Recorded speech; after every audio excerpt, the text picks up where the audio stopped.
up nice and smoothly.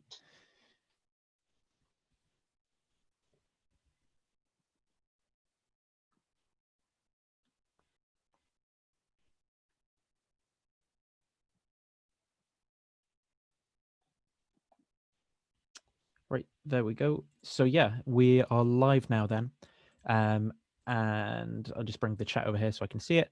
Yeah, so I'm talking to Professor Henrik Lagerlund. Have I pronounced that correctly? Lagerlund, yeah, it's okay. Lagerlund, it's fine. Yeah. And you teach philosophy at Stockholm University, is that right? That's right, yeah. And on your Twitter profile, it says that you kind of specialize in Renaissance and medieval philosophy. Would you say, would that be like broadly your kind of area, or is there some other branch that you'd want to kind of say you're more kind of that's your thing?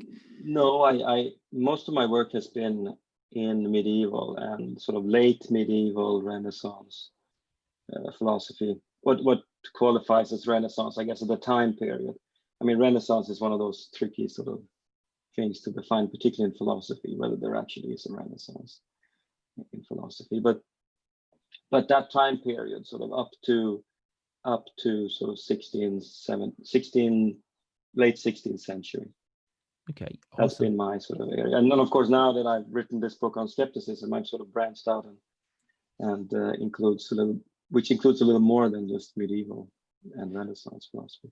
So yeah, that's what I was thinking. We could start by kind of broadly talking about skepticism, because I guess for a lot of my guests who watch my channel, they may be I think it's about like maybe a 50-50 split between, say, like because I started the channel as a Christian to do apologetics. I'm no longer a Christian now, but it's like a 50-50 split between Christians maybe who would use philosophy as a thing for them to maybe understand their own faith or what they believe.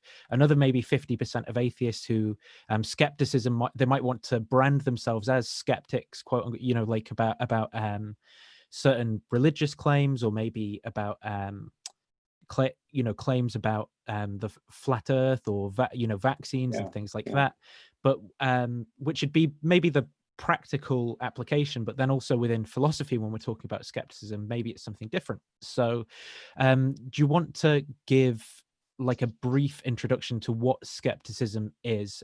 What do you mean by skepticism when you're talking about it? Well, I mean, the book is about the history of skepticism. So it covers the discussion of skepticism from ancient times to contemporary philosophy. And I have actually a chapter.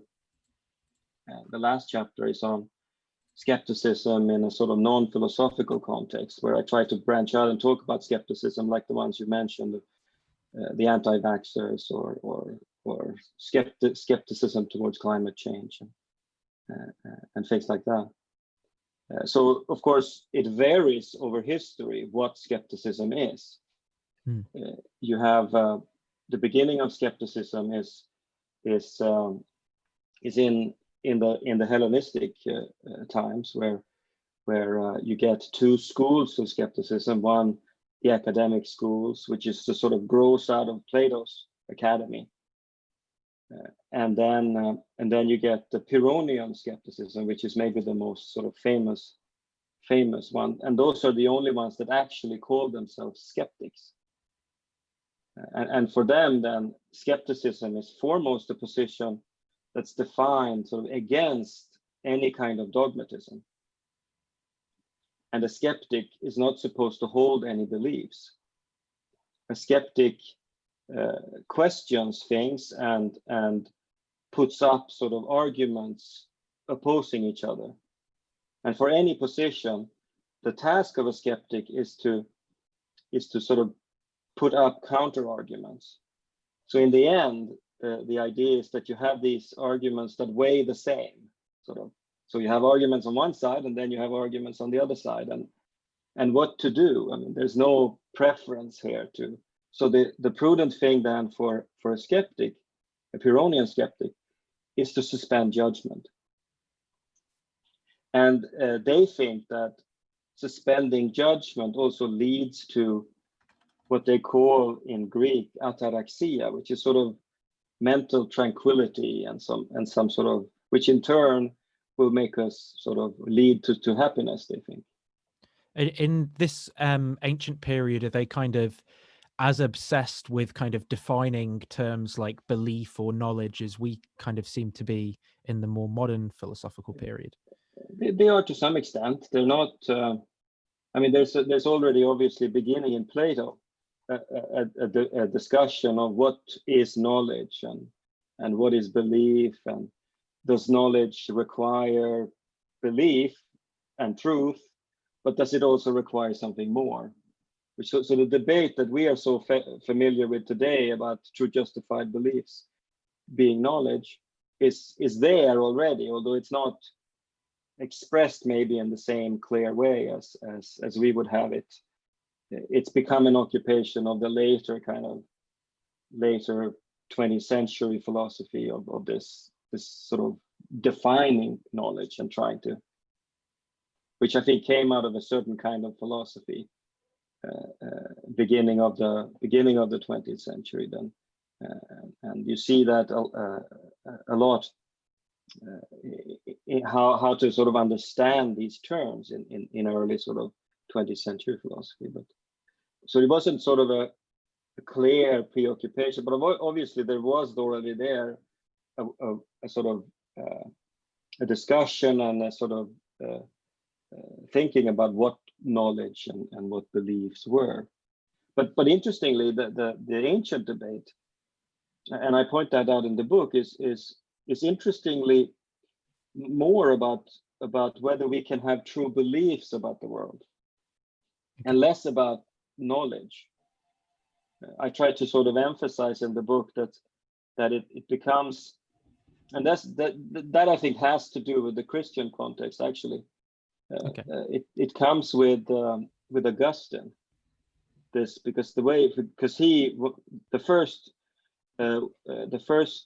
book he writes after sort of having converted to Catholicism is a book against the academic skeptics. Right. Oh, he has so Cicero wrote famous sort of histories of academic skeptics. He was himself an academic skeptic. And he then sort of tried to lay down what the academic, because we have very little sources, as you might know. The ancient sources are very sort of are few and right. Not always that sort of reliable. But Cicero has sort of made an effort to try to sort of record what academic skepticism was, and it's that position that Augustine takes up in his first work as a converted Christian. So for him, it was obviously an important, as a Christian, it was important to sort of, we have to sort of get rid of skepticism. Yeah. That's really the first thing he does before he feels like he can move on to sort of say other things. And is this attempt kind of successful then, to kind of, you know, if in the kind of predominantly Hellenistic period you have these kind of skeptic groups, the Pyreneans and others, is it when Christianity kind of comes to the forefront and a lot of the thinkers are Christian, and obviously you know, perhaps theologically motivated, we have to be able to have knowledge of God and have certainty and things like that. Does this kind of push out skepticism for a while, or is it something it does, that sticks? Yeah. Okay. No, it does. It pushes it out quite clearly, and due mostly to Augustine. Right. It is true. I mean, and as I write in the book, it is true that Cicero, for example, who wrote in Latin, and you didn't need to translate any of the Greek into Latin, which was different, of course, with Sextus, because Sextus writes in Greek, so his book isn't available for a long period of time in the sort of medieval Latin tradition, but Cicero is. So Cicero continues to be read, but always from this sort of perspective of Augustine as recording a position that sort of has really been refuted, and by most people, of course. I mean, there are some people that early on that that probably can be qualified as skeptics in the early medieval times as well, but and then are sort of academic skeptics. But there are very few of them, and on the whole, Augustine was very successful. And it's interesting that he brings back the idea of knowledge. It's not just belief, it's now knowledge that the skeptics were against. So you have to defend the knowledge of God and knowledge of the world. That's what he's doing. And at the same time, he brings in these concepts that forever becomes associated with skepticism after him, namely doubt and certainty. So these terms, I think, fit so well in a kind of religious context. You doubt the existence of God, or you're certain about it, and skepticism is seen as a position in which you doubt God, or you doubt the existence of knowledge, and knowledge comes with certainty and such things. And this sort of contrast is very clearly sort of emphasized and very clearly sort of written up by Augustine. Whenever you later on in history find a discussion of skepticism, those two terms are there. So skepticism is about doubting, whether it's about doubting God as religious skepticism, or whether it's about doubting the truth about beliefs, or evidence for beliefs, or knowledge. It's always, skepticism is always after that associated with doubt, which is not the case in the ancient debate before Augustine. So a Pyrrhonian skeptic doesn't doubt. A Pyrrhonian skeptic sort of builds up towards what in Greek is called this aporia, which is sort of this. It's not doubt, but it's like you're at a loss about how things are, or something like that, because you get these conflicting sort of positions, the equivalent positions that you sort of then have to sort of suspend judgment about. Could you talk about that word equipollent? Because I've heard I've heard that word used before when I first started kind of looking into philosophy, but I never really have come across its usage much. And even searching for it, I find like maybe its use in geometry or something like that, but not actually in this kind of discussion around knowledge and belief and stuff like that. No, that's right. I mean, it's used in the medieval times. So in logic, you find equipollent sort of rules of equipollence and having to do with inference. So, but that's a different thing than the skeptical equipollence. The skeptical equipollence is building these sets of arguments or sets of opinions that are contradictory or that stand against each other, and they then are the ones that you sort of survey as a skeptic, where you can't see that there's more evidence for one than for the other. So that's then what. So equipollence is a ground for suspension of judgment, or epoche, as they call it in Greek. Okay. So that's their sort of idea of equipollence. The idea as such was developed actually in the Platonic academic school first, as putting up opposed views against each other, but it's then taken over by the Pyrrhonian skeptics and used explicitly as a tool to. And here's where the famous sort of tropes of the skeptical tropes, they come in here on supposed to help the skeptic to create these equipollent kind of positions of opinions. Is there much influence of then these kind of skeptic authors in the Islamic world? Because my understanding is that the Islamic world has more exposure to manuscripts and stuff in the kind of before the Crusades, and Does that affect Islamic thinking of some of the big kind of big theologians and philosophers? No, it doesn't. Interestingly, Sextus was not translated into Arabic, Okay. and Cicero was not available either. So there was no knowledge of the ancient skeptical discussions in the Arabic. But that doesn't mean that there wasn't skepticism in the Arabic tradition. There's a well-known sort of skepticism emerging out of all the.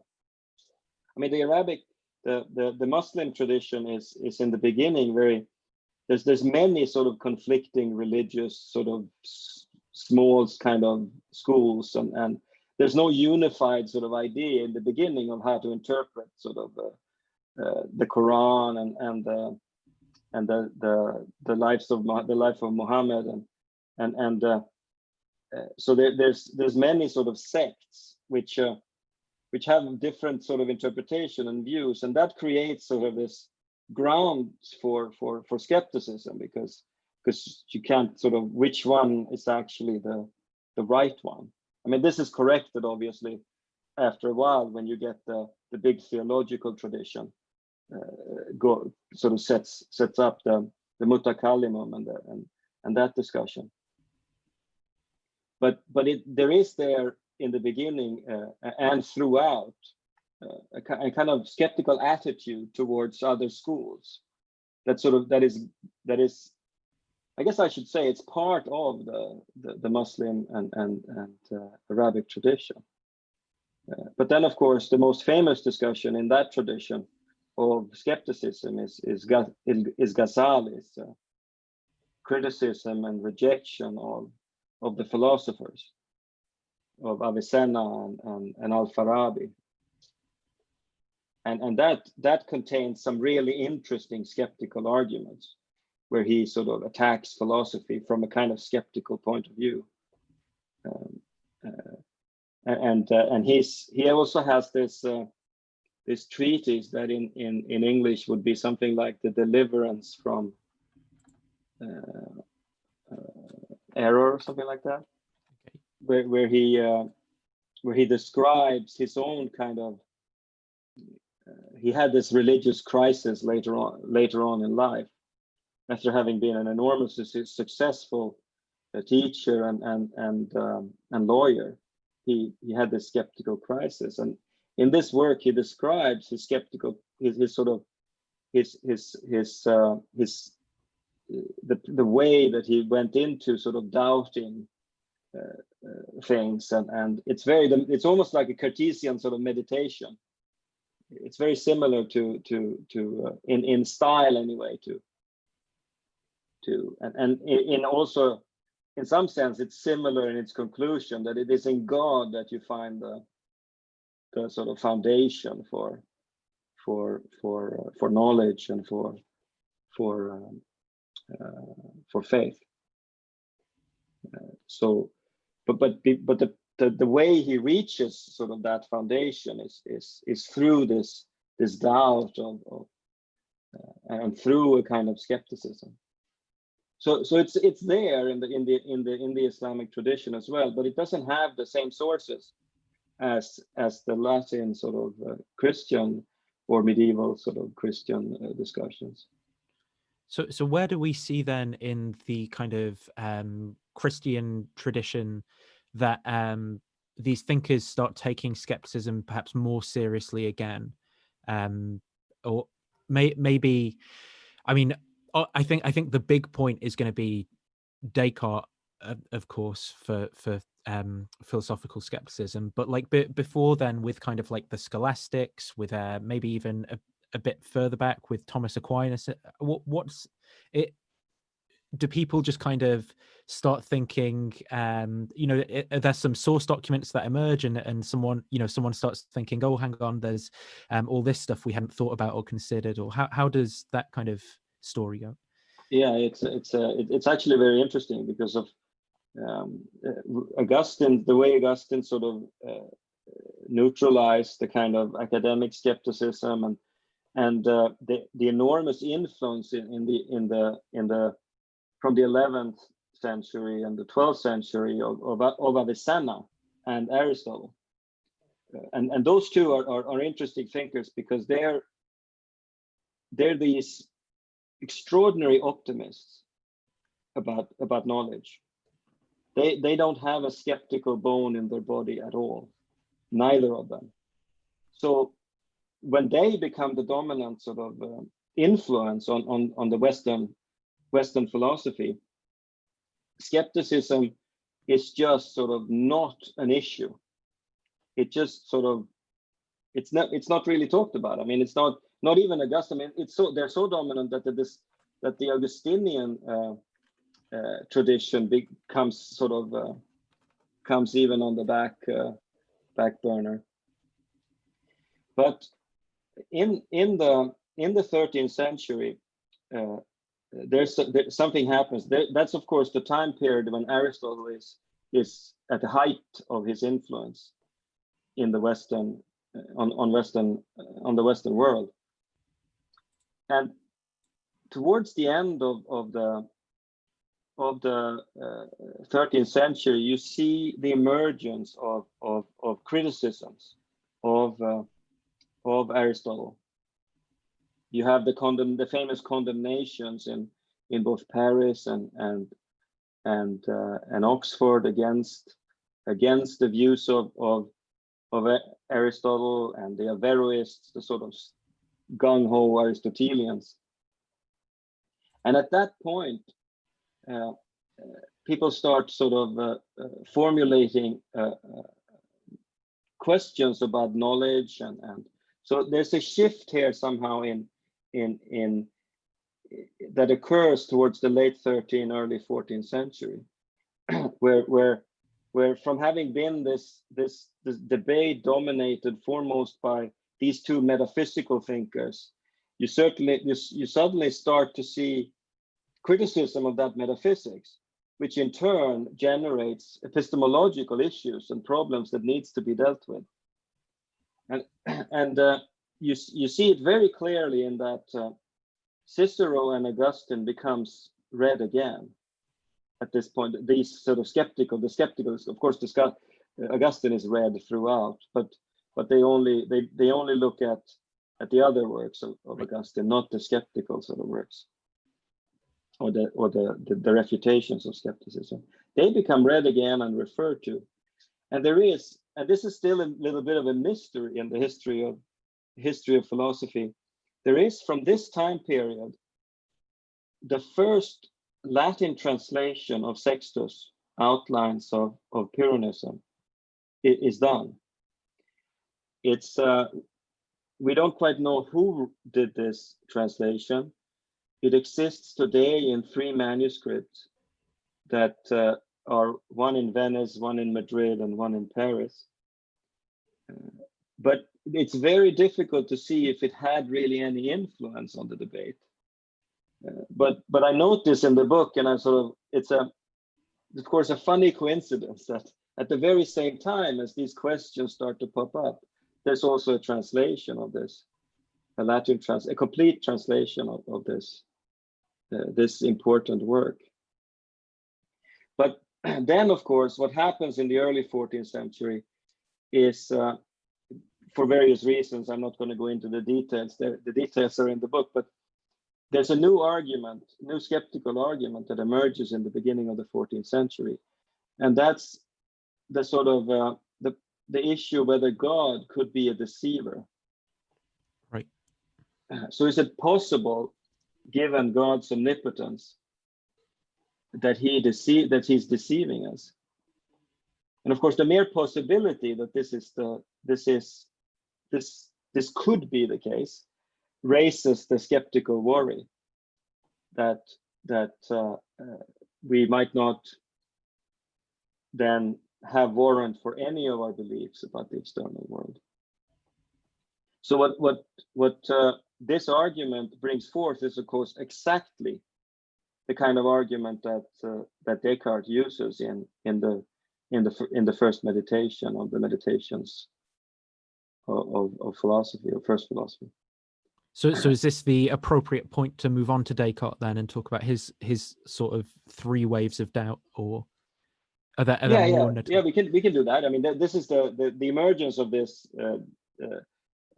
skeptical discussion in the 14th century. I think is very important, and I think it sheds light on, at least I try to argue that in the book, sheds light on how we should read the 16th century, which of course is when ancient skepticism and Pyrrhonism is reintroduced and is really a major influence on philosophy, and that stands then as a background to Descartes. So I think in most philosophy courses, Descartes probably the first place that people are introduced to a kind of skepticism, where it's like, or maybe people watch The Matrix first, one or the other. And then maybe. And do you want to kind of briefly go into then Descartes' kind of thinking in the Meditations, or maybe the discourse on method, where it, like, what's kind of influencing Descartes' skepticism here? What's his train of thought? Well, there's some bit of discussion on the views, I think, has changed a little bit among scholars about how to understand what Descartes is really doing. I think the previous or earlier reading of this, which is sort of Richard Popkin was very influential in understanding Descartes in this way. He, of course, was the one that brought out these 16th century sort of skeptical discussion and interprets them as a background. He sees a crisis emerging in sort of Western thought at this time due to skepticism, and Descartes' aim is really to sort of reject that skepticism, and that's why he begins then the Meditations, the first meditation, with these skeptical arguments, against sort of doubts about sense perception, the dream doubt, and of course the evil demon doubt.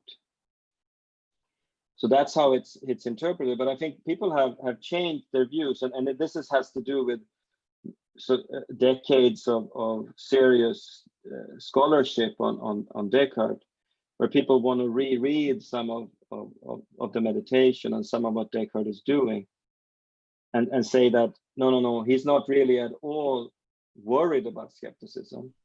He's not aiming to sort of counter skepticism. He's merely using skepticism as a method. Skepticism is for him a way to reach a foundation, the cogito, to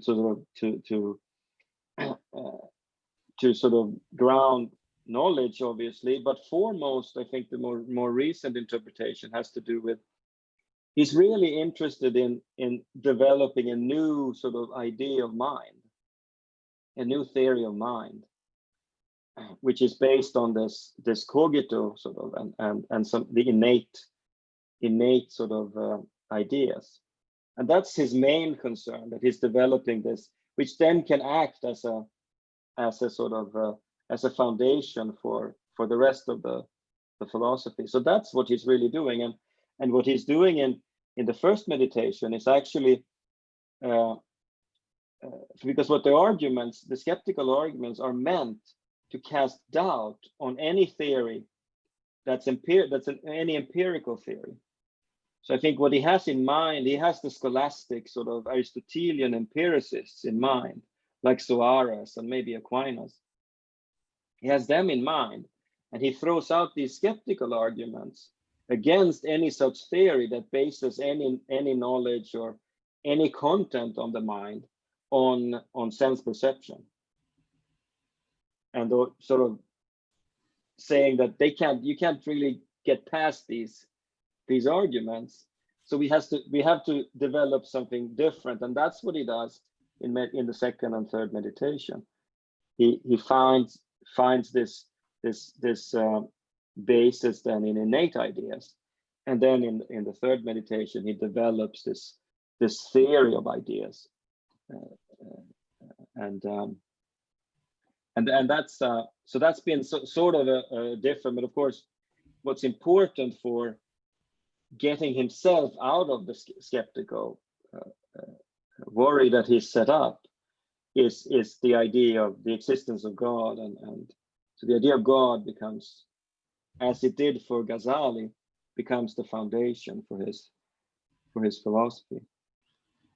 Is it culturally worth perhaps mentioning, in terms of skepticism at the time, maybe people were quite certain about various kind of theological truths, certain of scholastic type thinking, and then you've got things happening with, say, people like Galileo or Copernicus, which is kind of changing quite fundamentally the way that people look at the world and view it. And does this influence the thoughts around skepticism at this point? Are people kind of going, oh, you know, we kind of thought that this is the way things work, but we were very wrong about that, so what else are we wrong about? Or is there much of that going on?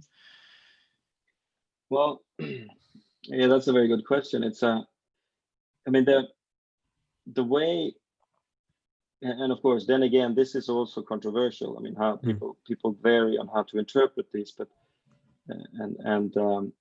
but the way skepticism is brought up by someone like Montaigne, for example. So Montaigne has a very, in the Apology for Raymond Sebon, he has a very specific sort of project there in mind. He's a Catholic, and but at the same time, in the area where he lives, close to Switzerland and southern France, where and Spain, where sort of where Calvinism has started to sort of spread, and of course this is the period where you have these wars over Catholicism and Lutheranism, at least partly motivated by those, and he uses their skepticism as part of an argument for Catholicism. Okay. Where we sort of, and the way it's been interpreted is that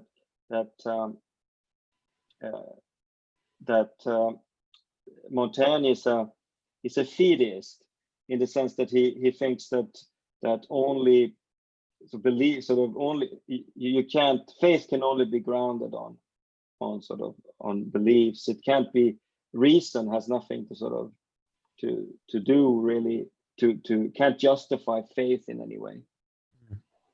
And he's using skepticism to show how powerless reason is to here. So that's how he's using skepticism as a, and then grounds sort of his own beliefs and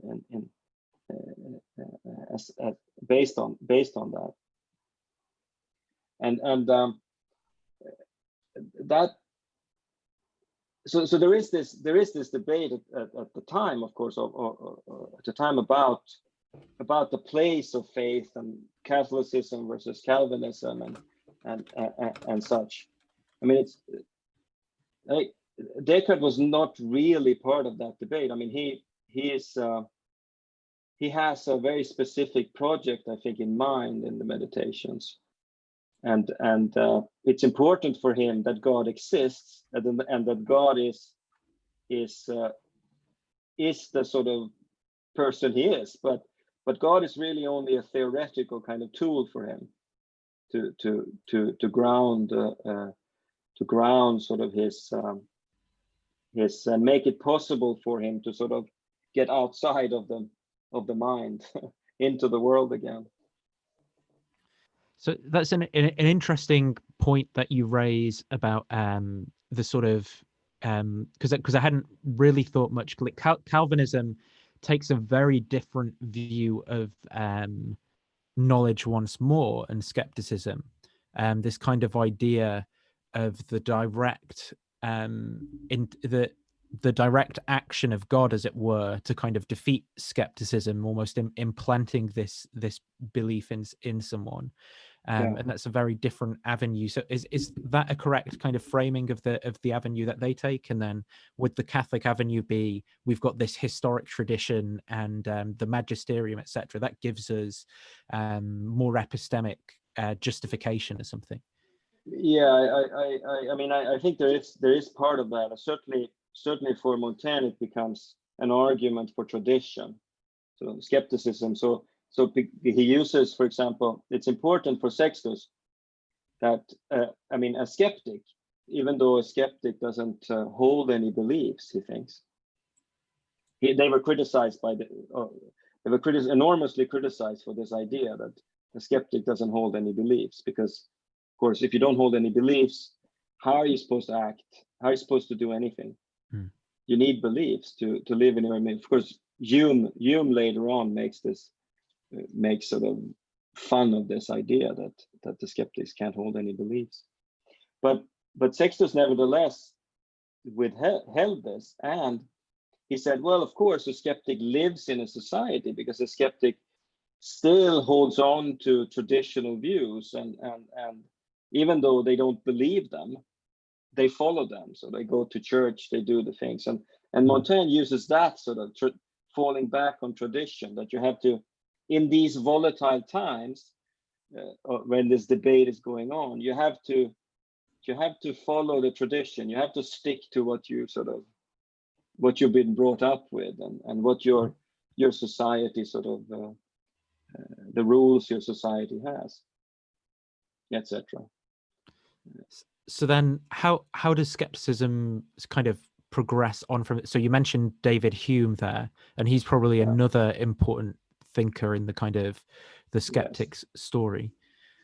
He is, of course, very important. I mean, maybe there's no one that is as clearly associated with skepticism besides maybe Descartes as Hume, and his the idea in him that, for example, we can't have any sort of justification of causal relationships. For example, there's only an impression and then another impression, but there's no sort of no necessary connection here between them. So or at least we can't perceive a necessary connection. So the only thing we have knowledge of is one event here and one event here, and we can't draw any conclusions from this, whether this is going to be the case in the future or whether this is going to change. There's no grounds for any certainty here. There's only grounds for probability.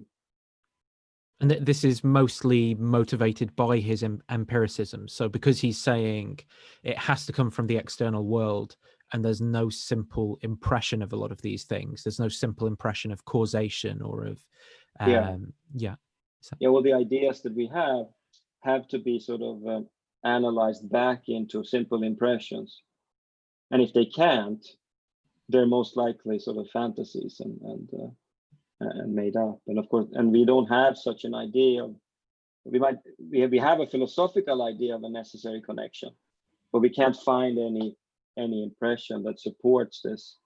So the only support that he puts forward is the idea of custom. It has been so in the past, so we must assume that it's going to be so in the future. But of course, there's no necessity there at all. It's just any kind of matter of fact that he talks about. It's only merely probable. So, sorry. Do you want to? No, I was just going to check. Are you okay for time, by the way? Because I don't want to overrun. No, okay, awesome. Yeah. So then maybe, is there any much more to say about Hume, or is it worth going on to the kind of? Well, I mean, the Hume is interesting in the sense that he discusses a lot of kinds of skepticism. So he talks about Descartes' sort of evil demon kind of skepticism, external world skepticism. He talks about the Pyrrhonian skepticism, and he talks about the academic skepticism. And then he talks about a fourth kind of skepticism that he derives from Pierre Bayle, which has to do with Bayle and Berkeley is his sort of, and that has to do with the sort of questioning the distinction between primary and secondary qualities that becomes so important in early modern philosophy after Descartes. So these are the four kinds of skepticism that he outlines, and the fourth kind, the academic skepticism that he outlines, is the position, I think, that he is himself closest to. But for him, skepticism is mostly about sort of reining in sort of reason. He has this very interesting discussion in his very last works, which are mostly sort of the religious works, the criticism, the dialogues of natural religion, and so, like that. There he says that we must always find a balance between sort of sort of reason sort of and bringing reason sort of into what he calls common life. So whenever reason sort of goes off sort of on the tangent and starts talking about the immortal souls and metaphysical speculation, it's skepticism's role to sort of rein in reason and pull reason back into sort of common life. Because of course we must be able to trust reason when it comes to ordinary common life and moral sort of life, because reasons are we act on reasons according to Hume, but reason has a tendency to sort of get unhinged, and skepticism just for him plays the role of bringing reason back to common life. So I find that I talk about that in the book, and I find that a very interesting idea of how skepticism can sort of play this role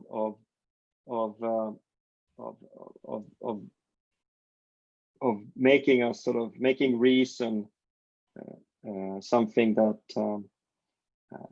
that is less sort of extravagant, but belongs more to sort of morality and how we act. So are you talking about maybe, do you mean by that perhaps the tendency that we might have to, when you're talking about this grand metaphysical picture, maybe something like Aristotelianism might be a good example, where there's maybe one too many steps from reality, as it were, in that kind of picture, and then skepticism can be something that kind of trims off those and makes it a bit more applicable to how do we live our life. You know, maybe we take something like virtue ethics out of Aristotelianism, but the teleologically aimed rocks that desire to fall towards the center of the earth or something get trimmed off. Yeah, something like that. The more sort of fancy, the more sort of extravagant metaphysical sort of bit. Something like Platonism or the existence of forms and things like that. So skepticism can sort of rein in philosophy and make it more sort of grounded in reality in some sense. And then such it can function as it does for Hume as a criticism of metaphysics. But I think skepticism is very important because it balances us. Of course, too much skepticism, and we lose out on knowledge, potential knowledge, and too little skepticism, and we get sort of susceptible to all kinds of fake news and ideas that sort of are. So skepticism, I think, used properly, has this balancing sort of role, I think, and I think that's exactly what I want to take out of Hume, is this balancing that skepticism seems to have for him. So are there who would you say the main kind of thinkers, skeptics would be in the kind of 20th century early on kind of thing, or who would the people, because in that bridging period between what I'd call like modern and kind of and Hume there, who are those main characters that are thinking? Well, the main debate in the early 20th century about skepticism is More and Wittgenstein. Okay. You have a it's More is tricky because of course he is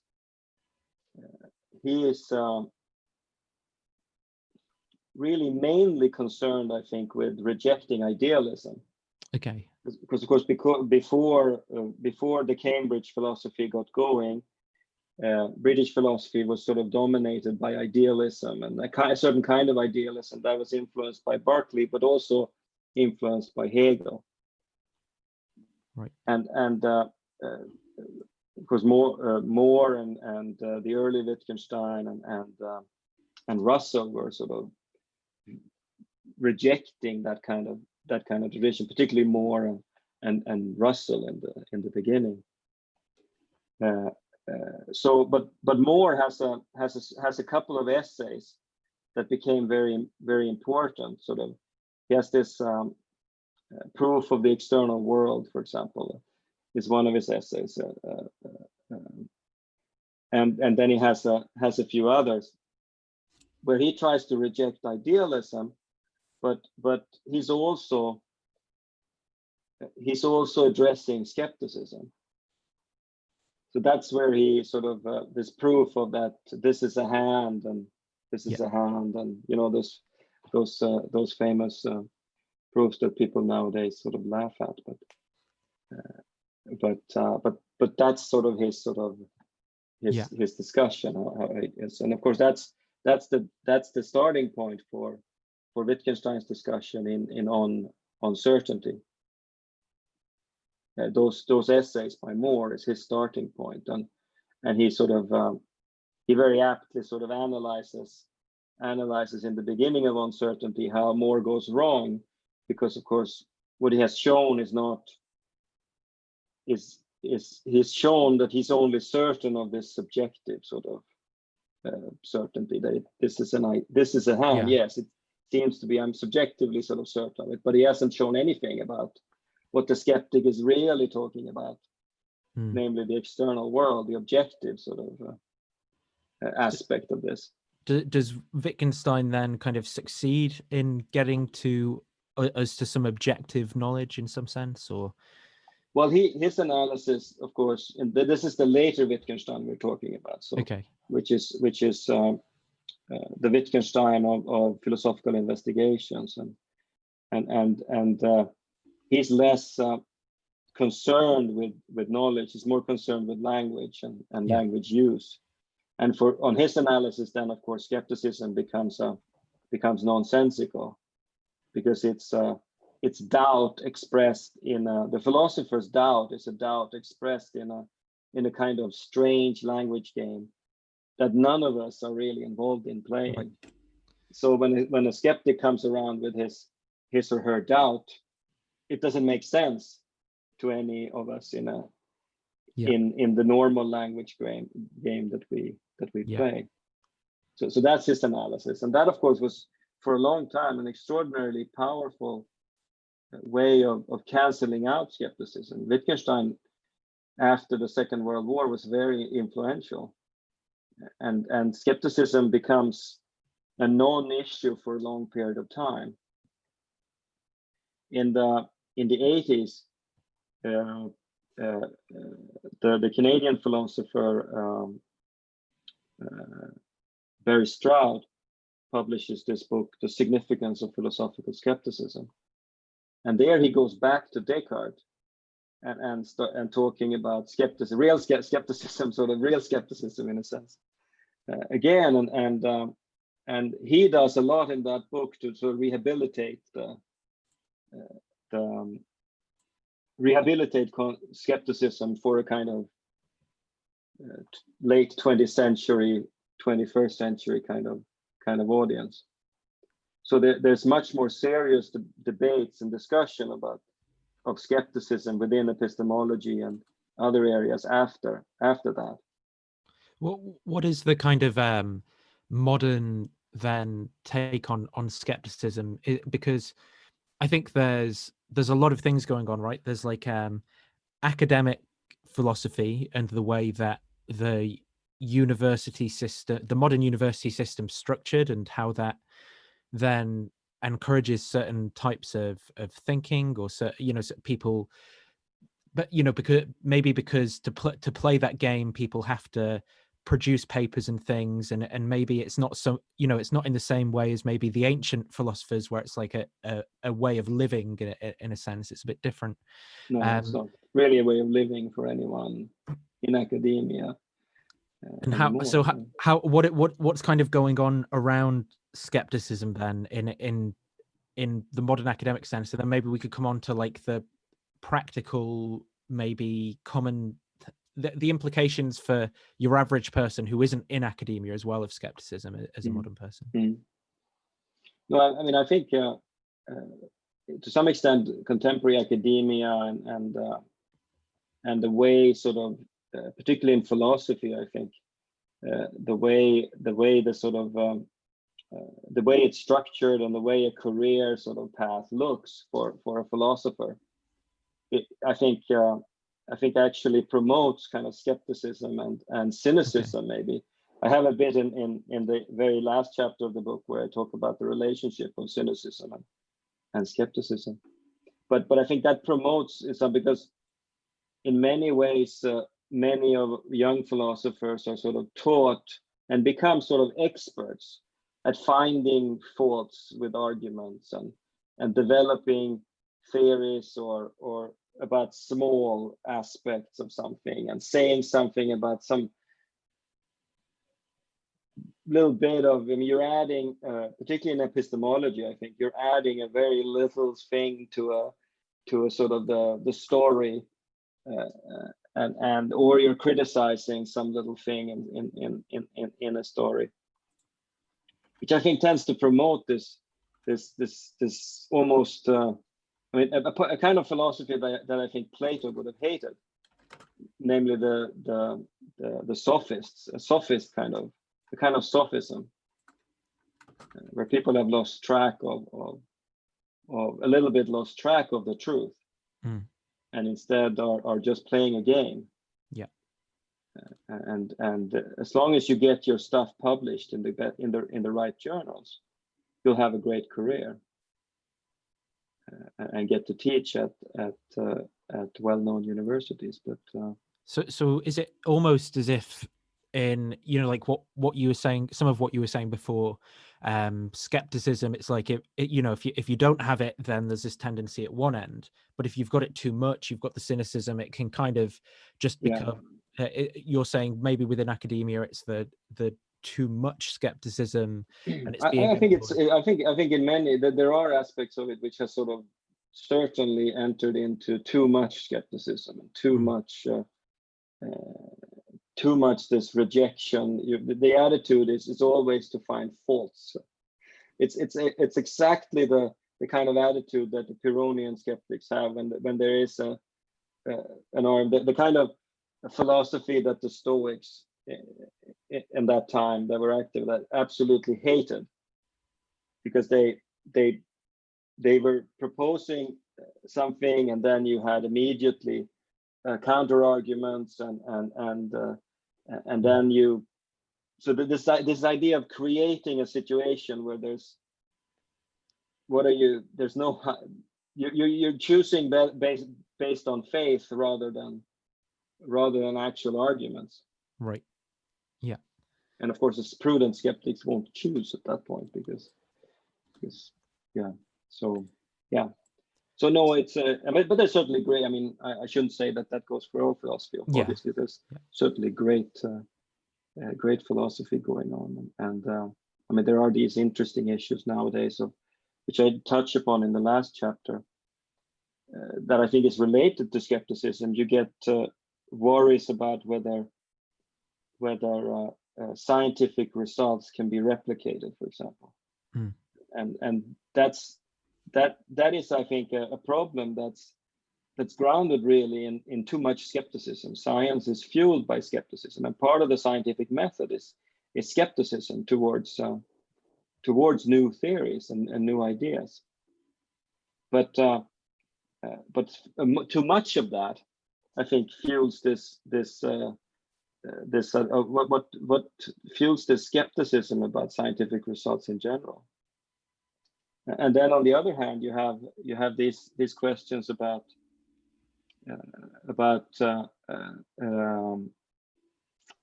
it called now?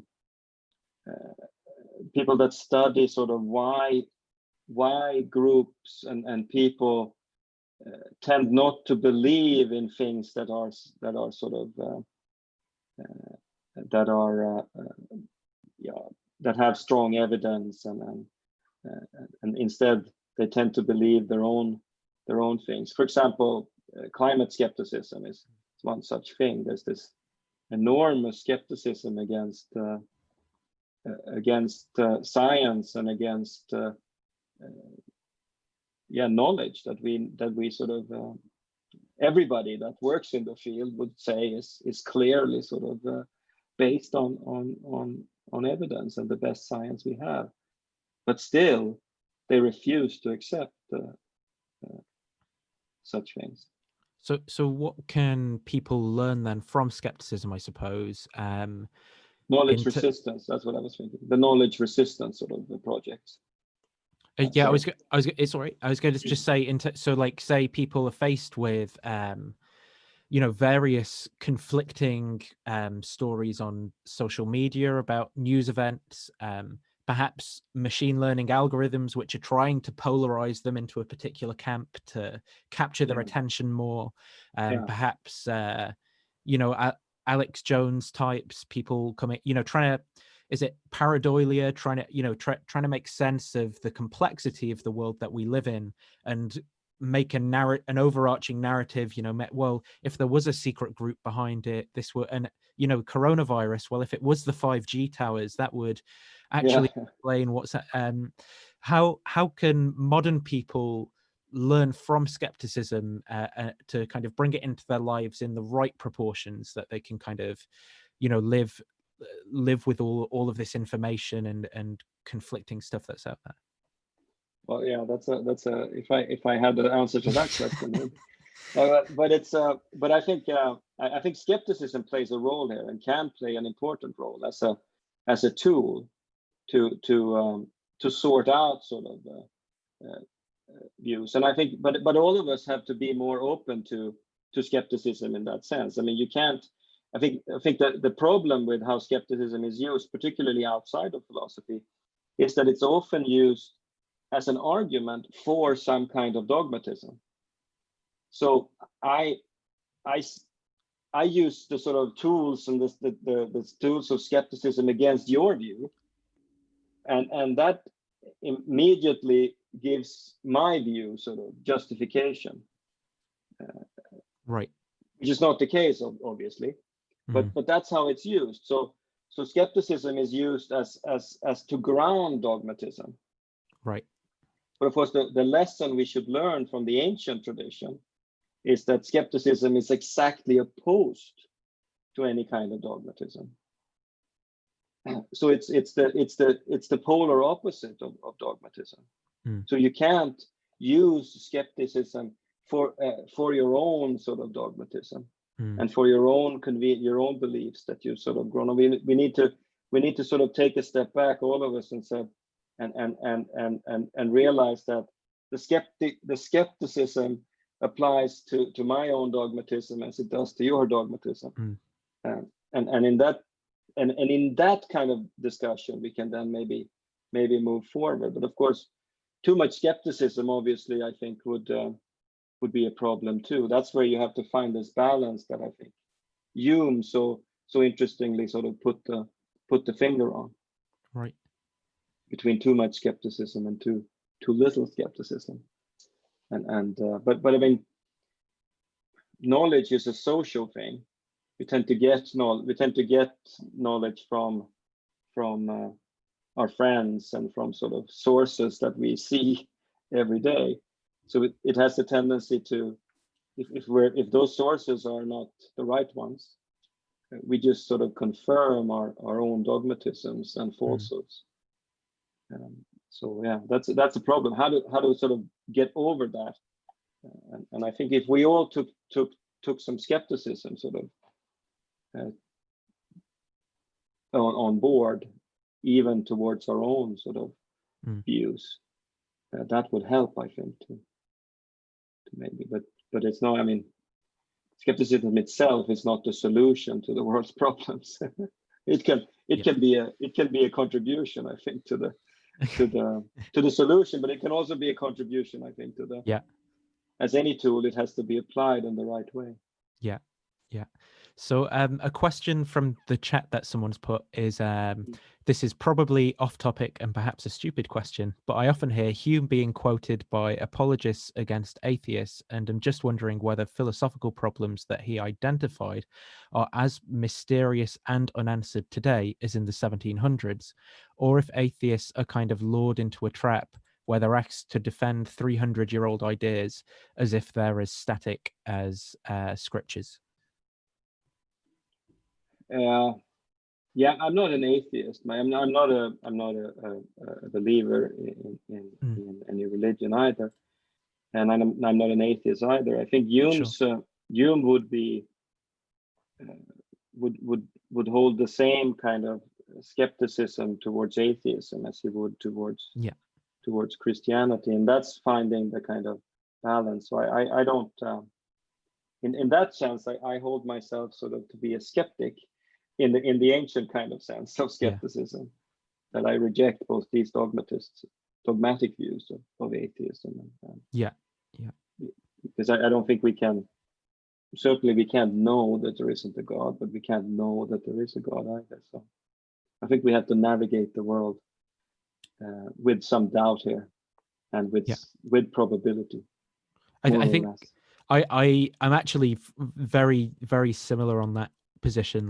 And I think, but I also recognize there's this human need to identify with a particular group, and and stuff like that as well. But I'm wary of that stuff. I think but that's true of scientists too. Scientists identify with their groups. I mean, philosophers identify with philosophers. I mean, Christians, devout Christians identify with, and part of this is that we get all stuck in our bubbles, and there's no discussion across these, or very little anyway, and it becomes very difficult to have a discussion across these areas, because if you believe that you sit on the truth, and why should I listen to you? You're just spouting falsities.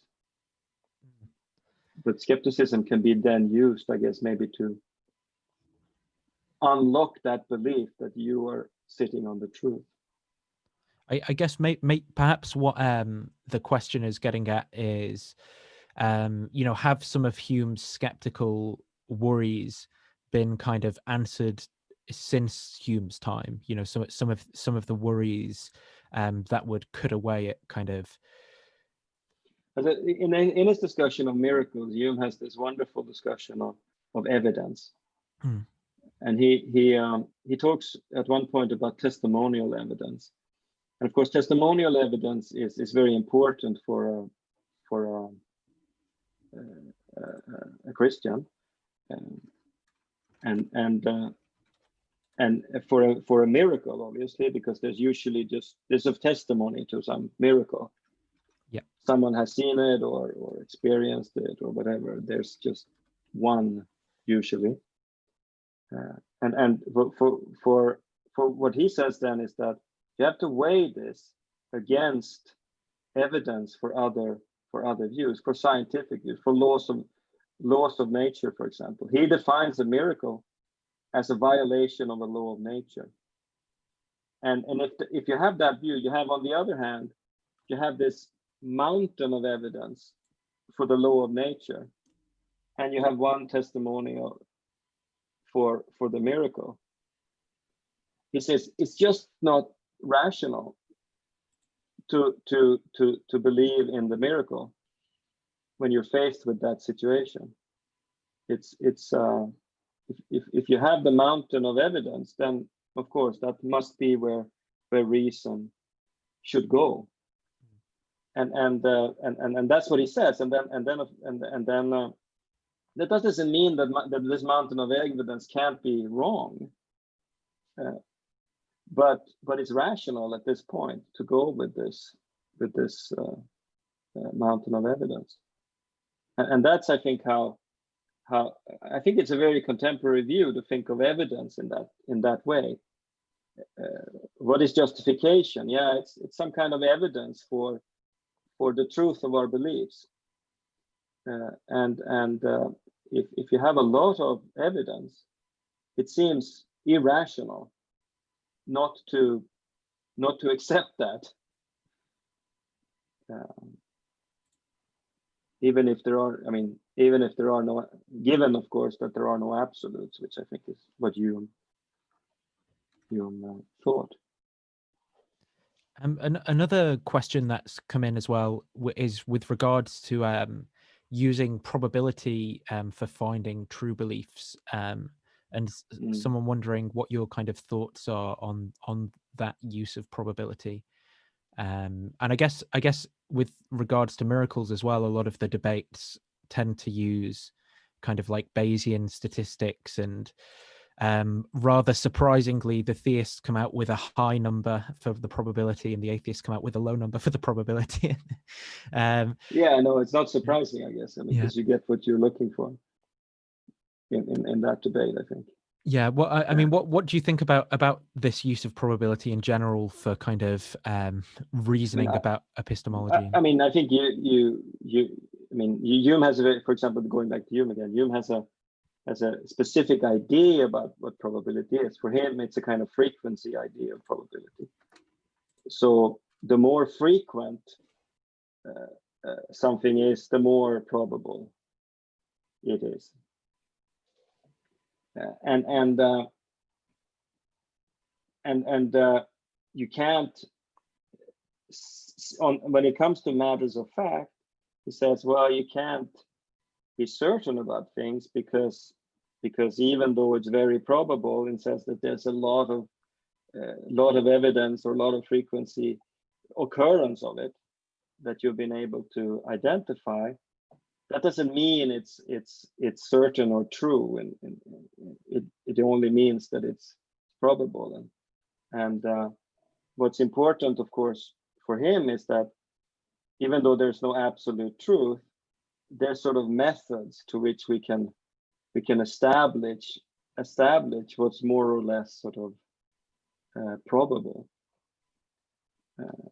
and that's what he sees, for example, in how Newton has done his the Newtonian method, for example. That's how he sees it, how he sees that. But I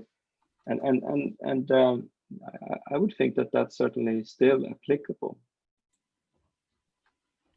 I mean, the discussion of probability in general is, of course, very difficult today, because there's all kinds of theories, and you must distinguish subjective and objective probabilities and things like that.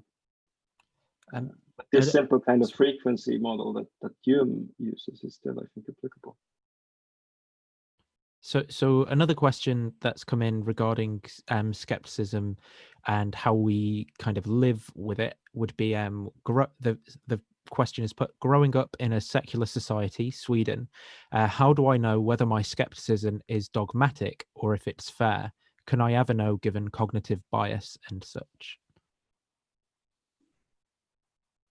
How do I? Well, I mean, we must put things to a test, I guess. I mean, we that's what we do as rational thinkers and as philosophers. We put our ideas and other people's ideas to the test and see what kind of evidence is it for it. Does it sort of hang together as a belief? Is it consistent? We have ways of usually determining whether things are sort of veridical or not when it comes to our perceptions. And I think we must sort of put these things to a test. I mean, there are sort of certainly a lot of dogmatic views around, and people holding them, and we need a more objective, in some sense, skeptical discussion about them that doesn't get stuck in these just sort of where we're throwing sort of labels at each other and saying, no, you're wrong and you're wrong, and get stuck in the worst kind of scholasticism that we tend to nowadays get stuck in, and we really stop listening to other people's argument and what other people think, and I think social media is really bad for this, because I mean, we tend to get confirmed the views that we already have through social media, through the friends we have, through the way you get sort of posts presented to you is if you've searched on that before, or so you get very little exposure to ideas that and to thoughts and to arguments that isn't your own. And I think certainly philosophy can train you to be better at this. And I think that might be really the best argument for studying philosophy, is that it trains you to exactly do this, to take people's views and to take ideas and defend them or argue against them. And that's an enormously important skill, I think, in today's world. So, but we also need something more, obviously, than that. We can't just argue. We need to we need to have some method to decide what's true and what's not. So with bearing in mind method, perhaps I think that if we call this the last question that's come in from the chat, and the question is asked: with your experience in academia, do you believe people enter fields unbiased or with something to prove? And if they do enter fields with something to prove, is this a major or a minor issue? And I guess like methodology that's used in academia for finding knowledge and stuff could come into that answer. Yeah. Well, I mean, I don't know. We all enter, I guess, whatever we do with something to prove. I mean, we want to be good. We want to succeed in what we do. So I think that's certainly true. But on the way, I hope we can learn some humility and some skepticism and ways to tackle sort of other people's beliefs and our own prejudices, because we always come into a discussion with our own prejudices and with our own preconceived idea of what's right and what's wrong and what's true and what's false. So I think if we on the way can learn some humility and see others and others' arguments for what they are, I think is then I think academia has to some extent succeeded. I think, and not just created people who come out with the truth and go on into the world thinking that they know what's best and what's right always. So are you saying it kind of it does happen, but we should aim at reducing that? Like, it does happen that people, Yeah, I think so. Certainly, I mean, certainly you can see in philosophy that debates that go on are stuck in this dogmatism where people just don't get out of their own ideas and their own views, and can't see anything with anything good with anyone else's view, or with certainly people who who don't share their basic sort of fundamental idea about what philosophy is or what science is or something like that can't see that, and then they just dismiss it off the top of their head without actually reading it or looking at it or speaking to the people that are. And I think there's a lot of that in philosophy, but there's certainly a lot of that in society in general, where I think skepticism, a real true skeptical attitude, where skepticism is the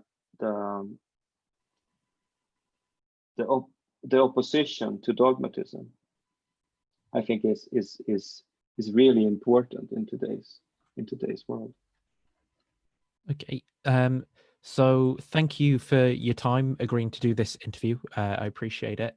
Your book, Skepticism in Philosophy, A Comprehensive Historical Introduction, is published with Routledge, right? Is there anywhere you want to say for people to go and get that, or anywhere else where people can contact you or check out your stuff? They can always, I mean, I'm available online. I'm on Twitter and Facebook, and you can always contact me there, or just look up my university homepage where you can write to me, on my email, obviously. And the book is available, I think, anywhere you can buy books.